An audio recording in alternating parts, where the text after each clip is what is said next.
आणखी एक प्रश्न अमोल कोल्हेजी की त्याच्यावरून बराच खल सध्या महाराष्ट्रात सुरू आहे, तो म्हणजे छत्रपती संभाजी महाराज धर्मरक्षक होते की स्वराज्य रक्षक? म्हणजे बऱ्याच वर्षांपासून ही चर्चा सुरू आहे आणि त्याला परत एकदा उपयोग फुटला या चर्चेला. त्यामुळे नेमकं काय खरं मानायचं? हे बघा, काय खरं मानायचं, माझं स्पष्ट आणि स्वच्छ असं मत आहे की जेवढ्या वेळा मी भूमिका केली की छत्रपती संभाजी महाराजांनी धर्मासाठी कामं केली का? हो, भरपूर कामं केली. म्हणजे महादेव बुवांनी जेव्हा तुकोबारावांच्या नावानं पालखी सुरू केली देहू ते पंढरपूर, या पालखीला संरक्षण देण्याचं काम छत्रपती संभाजी महाराजांनी केलं. जशी गुलामांची पद्धत होती, हे गुलामांचे बाजार बंद करण्याचं काम छत्रपती संभाजी महाराजांनी केलं. परंतु केवळ छत्रपती संभाजी महाराजांना केवळ जर धर्मवीर म्हटलं तर मग त्यांचा इतिहास हा फक्त शेवटच्या 40 दिवसांपुरता मर्यादित होतो का?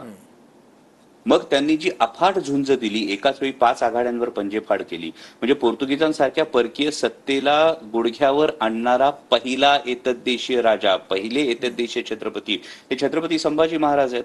औरंगजेबासारखं इतकं बलाढ्य शत्रूचं आक्रमण हे एकही किल्ला न गमावता थोपवून धरणारे छत्रपती संभाजी महाराज आहेत.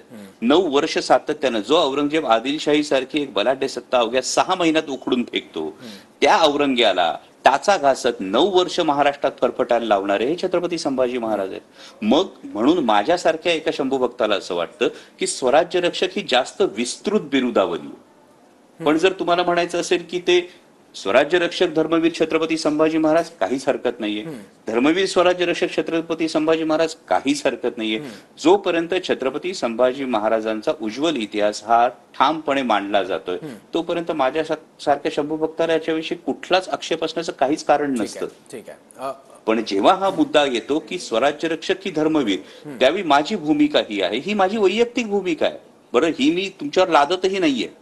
मला असं वाटतं की स्वराज्य रक्षक ही जास्त विस्तृत बिरुदावली आहे आणि स्वराज्य रक्षक मध्ये धर्माच्या संदर्भातल्या कामाचा सुद्धा अंतर्भाव होतो. तर मग स्वराज्य रक्षक ही जास्त विस्तृत बिरुदावली आहे. ठीक आहे. मी परत एकदा प्रश्न विचारतो की सिरियलमध्ये संभाजी महाराज यांची जी हत्या करण्यात आली होती त्यांचं जे बलिदान आहे ते न दाखवण्याबद्दलचं आणि त्याच्याबद्दल तर तुमचं वक्तव्य, कारण प्रेक्षकांच्या मनात, महाराष्ट्राच्या मनात याबद्दल संभ्रम राहू नये, तुम्हाला काय म्हणायचं आहे ते नेमकं थेट पोहोचावं. तुम्ही म्हणत आहात की या संदर्भातले काही नियम आहेत आणि त्या नियमांना अनुसरून आम्ही सिरियल मधलं सगळं शूटिंग आणि प्रसंग दाखवलेले आहेत. पण तुम्ही दबाव हा शब्द वापरलाय, त्याचा अर्थ असा होतो की तुम्हाला हा सगळा इतिहास दाखवायचा होता पण तो दाखवू नये तशा पद्धतीनं, म्हणून तुम्हाला कोणीतरी बाध्य करत होतं. तर अशा स्वरूपाचा काय दबाव होता नेमका आणि तुम्ही त्याला रेजिस्ट करत होतात का? मुळीच नाही. हा जो दबाव आपण म्हणता आहात, हा दबाव मी फॉल्स नॅरेटिव्ह जे पसरवण्यात येत आहे त्या संदर्भात स्पेसिफिकली वापरलेला हा शब्द आहे की जे फॉल्स नॅरेटिव्ह पसरवण्यात येत आहे सातत्यानं या मालिकेविषयी आणि या मालिकेला योगदान दिलेल्या संपूर्ण टीमच्या योगदानाविषयी जे प्रश्नचिन्ह उपस्थित होतं, या हेतूविषयी एक प्रश्नचिन्ह उपस्थित होतं, हे दुर्दैवी आहे. आणि जर तुम्ही या नॅरेटिव्हचं खंडन केलं नाही तर ही मूक संमती होती की काय, असं इथून पुढच्या काळात हे होऊ नये हे सुद्धा तितकंच गरजेचं आहे. आणि त्यामुळे डोळे उघडून जे माध्यम आहे त्या माध्यमाच्या मर्यादा एकदा समजून घ्याव्यात. ज्या पद्धतीनं तो इतिहास दाखवण्यात आला बलिदानाचा ते समजून घ्यावं आणि अशा कोणत्याही खोट्या प्रचाराला बळी पडू नये, यासाठी ही महत्वाची गोष्ट आहे की माध्यम आणि दुसरी म्हणजे नैतिकता. जसं मी कायम सांगतो की शिवपुत्र संभाजी हे महानाट्य जेव्हा आम्ही सादर करतो तेव्हा या महानाट्यामध्ये बलिदानाचा संपूर्ण प्रसंग दाखवला जातो, परंतु महानाट्य बघितल्यानंतर प्रेक्षागृहातून जाणाऱ्या कोणाच्याही मनात छत्रपती संभाजी महाराजांची रक्तरंजित प्रतिमा राहू नये तर ती राजबिंडी प्रतिमा असावी. म्हणून अवघ्या 2 मिनिटात पूर्ण पेहराव बदलून छत्रपती संभाजी महाराजांच्या वेशात पुन्हा प्रेक्षागृहात शंभूराजे अवतरतात. याचं कारण की तुम्ही प्रेरणा काय देणार आहात. बलिदान ही फार महत्वाची घटना आहे, पण त्या बलिदानानं नेमकी प्रेरणा काय दिली ती अधोरेखित होणं हे जास्त महत्वाचं आहे. की सर्वसामान्य रयत लढली, राजा आघाडीवर नसताना तब्बल 18 वर्ष सर्वसामान्य रयत ही लढत राहिली. म्हणजे प्रत्येक झोपडी किल्ला झाला, गवतालाही भाले फुटले, हे जे वर्णन आहे हे सर्वसामान्य रयतेचं ही प्रेरणा आहे. आणि छत्रपती संभाजी महाराजांचं बलिदाना इतकी प्रेरणा जगाच्या इतिहासात दुसरी सापडत नाही. ही प्रेरणा फार महत्वाची आहे. हे अधोरेखित करणं मला वाटतं की कलाकार म्हणून किंवा शंभू भक्त म्हणून हे माझं नैतिक कर्तव्य आहे. ठीक आहे. अमोल कोल्हेजी, आणि बलिदानाचं दुःख दाखवण्यापेक्षा त्या बलिदानाची प्रेरणा दाखवणं हे कलाकाराचं म्हणणं आहे. बरोबर.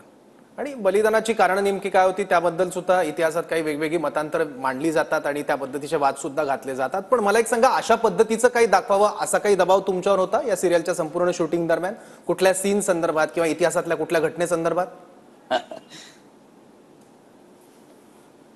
नाही, तुम्ही जर बघत असाल तर तब्बल या संपूर्ण मालिकेमध्ये कोणताही राजकीय किंवा याचा हस्तक्षेप हा कोणाकडूनच झाला नाही कधीच.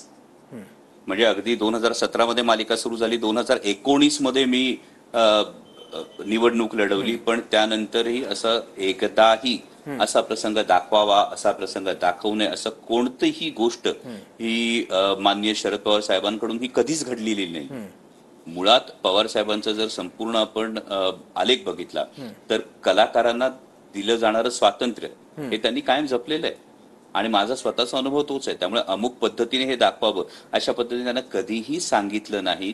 मुळात त्यावेळेच्या व्यस्ततेमुळे पवार साहेबांनी अख्खी मालिका पाहिलीही नव्हती. त्यांनी लॉकडाऊनच्या काळात पहिल्यांदा मालिका पाहिली. लॉकडाऊनच्या काळात जेव्हा मालिका पुन्हा सुरू झाली तेव्हा पवार साहेबांनी ही पूर्ण मालिका पाहिली. आणि त्यामुळे जे कोणी राजकीय हेतूने असे आरोप करतायत, असा फॉल्स नरेटिव्ह पसरवण्याचा प्रयत्न करतायत, त्यांचा हा बुरखा फाडला जातो यामुळे. कारण ही वस्तुस्थिती आहे आणि ही वस्तुस्थिती समोर असल्यामुळे ज्यांना कुणाला या मालिकेविषयी फॉल्स नरेटिव्ह पसरायचं त्यांचा बुरखा फाटलेला. ठीक आहे, धन्यवाद अमोल कोल्हेजी, आपण आपली भूमिका सविस्तरपणे TV9च्या माध्यमातून मांडली त्यासाठी.